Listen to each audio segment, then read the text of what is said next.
voy a hablar cómo se responden diferentes preguntas metafísicas con diferentes ontologías populares, más o menos, no de forma académica. Ontologías populares, ontologías emocionales, como me gusta decirlo, son las ontologías implícitas de la gente. No son las que pueden explicarte semánticamente, pero son las que les nutre su educación, la sobrevaloración, la valoración, por así decirlo, de las materias de STEM, digamos, autoridad ontológica que se le da a la ciencia, esa la gente la aprende y crece con ella y no necesariamente tiene que entender de ontología ni de metafísica para tener una ontología fisicalista. Eso es a lo que voy, esa es la ontología emocional para mí, es la implícita y la forma de atender la metafísica, las preguntas metafísicas la estoy tratando de describir de la misma manera, no es un discurso académico, obviamente. Eso es lo que estoy tratando de decir. Entonces voy a explicar las preguntas y voy a ofrecer 3 ontologías populares que las responden o no las responden, ¿no? Y voy a hablar de que si es más sano poder responderlas o no responderlas, o ignorarlas o no ignorarlas, o algo así. Todo eso. Entonces, las preguntas son puestas de manera simple. Las escojo porque son como me vinieron a mí, no porque las haya leído ni aprendido en ningún lado, ni porque sean las más preguntas más importantes de metafísica, pero creo que en verlas creo que sí tienen la cualidad de ser muy intuitivas, de estar basadas en categorías digamos sensoriales y no cognitivas, no nada más estás dudando literal de tu espacio y del espacio y del tiempo de la posibilidad de tu existencia, es de lo que estás dudando. eh, y eso es bastante, no se necesita mucho más que percibir para dudar de eso. Las preguntas como me llegaron a mí es ¿qué soy? ¿Qué soy? O sea, ¿qué es este pedo? ¿Qué es este cuerpo? ¿Qué es esta experiencia que estoy teniendo? ¿Qué es este flujo de experiencia fenomenológica y combinada con este cuerpo que parece ser objetivo? ¿Qué es? Es la segunda pregunta, que significa básicamente ¿qué es lo que me rodea? ¿Qué es el lugar donde estoy? Es la misma pregunta que decir ¿dónde estoy? El lugar o el evento o el proceso donde estoy. ¿Qué es?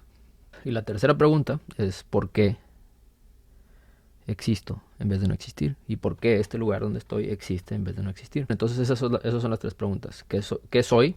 ¿Qué es? ¿Dónde estoy? / ¿dónde estoy? Y ¿por qué existo? Y ¿por qué existe este lugar en vez de no existir? Yo las contestaba, pues cuando estás cuando eres un niño, pues las contestas como es obvio, ¿no? Con lo que tienes inmediatamente, que es ¿qué eres? Pues eres el hijo de tus padres. ¿Dónde estás? Estás en tu casa.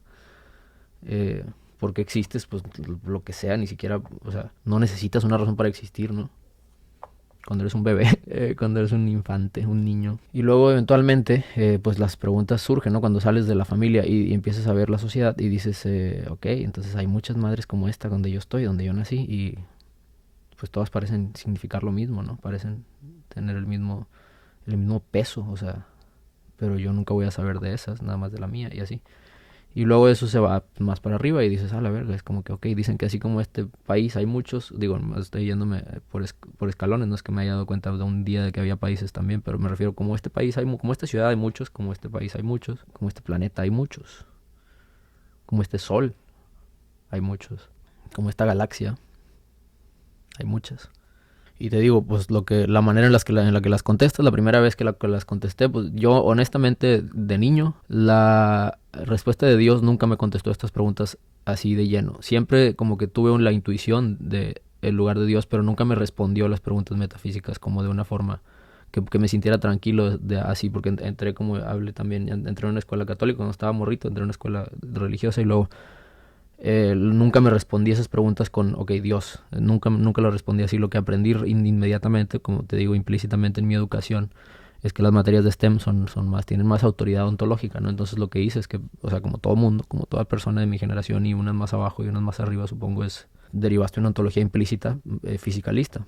Aunque no tienes claro lo que es una ontología, pues, digo, en palabras y semánticamente la derivaste y es la manera, digamos, a lo que me refiero es que es el pinche, es la policía de la realidad, ¿no? Esa ontología implícita es lo que es esa pinche, ese margen de orden de la realidad que te valida las cosas como ontológicamente, ¿no? Es la razón por la que crees en algo y no crees en otra cosa como real, como por ejemplo no puedes creer en los fantasmas, puedes no creer en los fantasmas, puedes sí creer en ellos, puedes creer o no en Dios, puedes creer en el alma. Entonces te digo, lo que yo hice fue que me la respondí con esta idea. Con esta idea del fisicalismo. Dije, pues ¿qué soy? Soy un Homo sapiens. Soy un Homo sapiens, soy un simio evolucionado, soy un simio que evolucionó aquí, que viene de otros mamíferos. ¿Dónde estás? Estás en el planeta Tierra, el tercer planeta más cercano al Sol. Y la otra pregunta, la de por qué existes en vez de no existir, pues es lo mismo, es como que nada más le puedes poner en Google y te sale el Big Bang, o sea, así. Y existes porque el Big Bang pasó, porque había pinche campo de potencial y se convirtió en actual, en potencialidad en actualidad, ¿no? Y un día, una vez. Lo que estoy diciendo, como ya dije en el video pasado, es esta ontología popular que la gente toma de forma implícita y la convierte en teología también. Y el Big Bang es una importante. El Big Bang es el origen del universo. O sea, el Big Bang se convierte en algo muy importante para responder a las preguntas metafísicas de una forma simple, con una ontología fisicalista.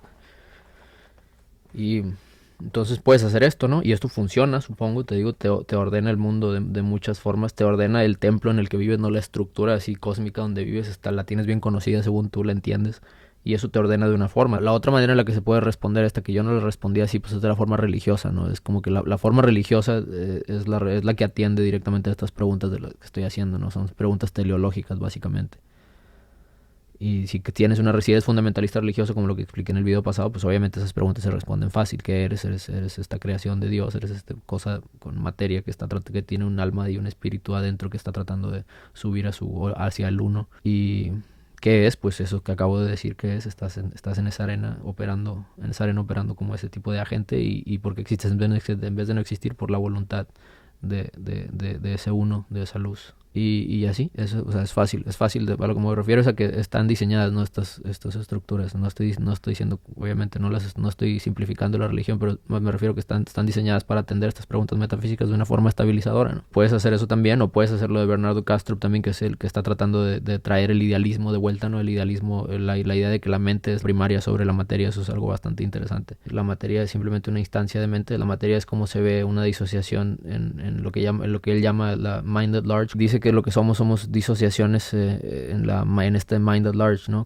Así como hace una analogía con el fenómeno de la disociación psicológica, que pueden existir diferentes personalidades adentro de una persona, diferentes identidades adentro de una persona que son ajenas la una a la otra y que lo puedes medir, o sea, hay experimentos donde hay personas que tienen una identidad que es ciega y otra que no es ciega, y cuando está una actuando se nota con monitoreo de actividad neurológica que sí está ciega cuando está con dicha identidad y no está ciega cuando está con la otra, ¿no? Entonces es algo que existe. Trata de voltear el problema, pues, al revés, trata de decir, o sea, que el problema es imposible, el problema de la conciencia es imposible de resolver porque está mal formulada la ontología, dices, o sea, tratas de explicar la sustancia primaria, que es la experiencia, en base a una abstracción que entra por la experiencia, un modelo del comportamiento de la naturaleza que entra por la experiencia, ¿no?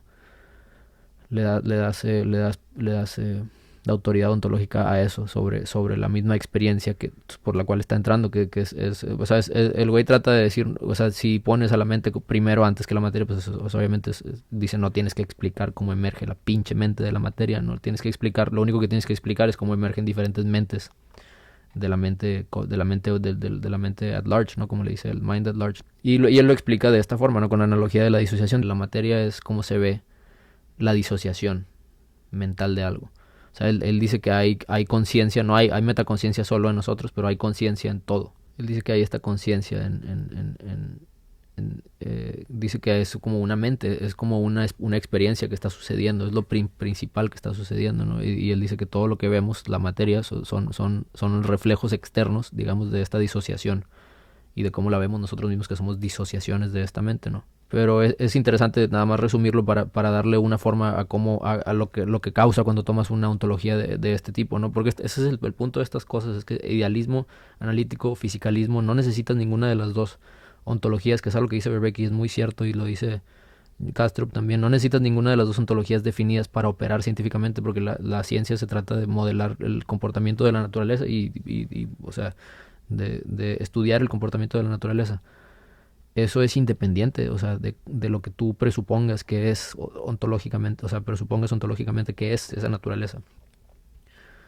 Eso es lo interesante aquí, porque te digo, si tomas ese idealismo analítico de Castro, pues a lo mejor sí, para mucha gente pierdes esa coherencia que te da en pensar que el mundo es materia de física y fisicalismo, pero valida tu experiencia de una forma que no lo hace el fisicalismo. Por ejemplo, el problema de la muerte, digamos, el concepto de la muerte, que es pues, de lo que se trata esto, ¿no? Es el libro de Becker. Pues el fisicalismo es básicamente, Becker explica cómo se siente la muerte, cómo se ve venir y cómo se explica desde el fisicalismo. Y Castro, por ejemplo, dice que la muerte es el fin de la disociación. Es más o menos a lo que yo me refería con lo que dije la otra vez, de que Becker hace una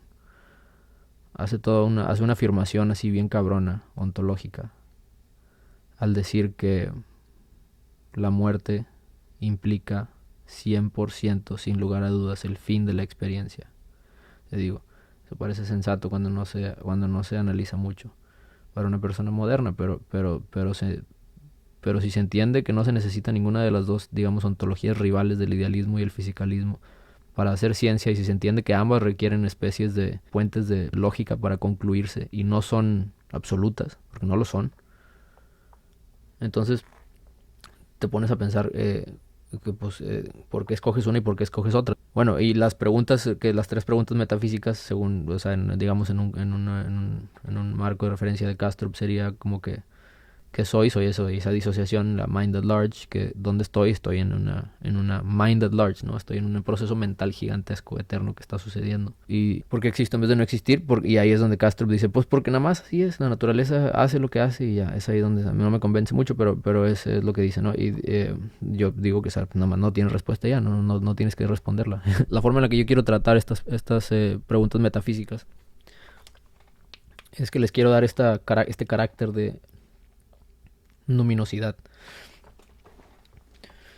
Quiero que sean como los ovnis, como he hablado sobre los ovnis y sobre los fantasmas en otras, o como las pesadillas o los sueños afectivos, en los sueños arquetípicos, en otras ocasiones, en otros videos. Quiero darle esto a las preguntas metafísicas dentro de nuestro campo conceptual, ¿no? Dentro de ese campo invisible del lenguaje, de coherencia que tenemos, de semántica.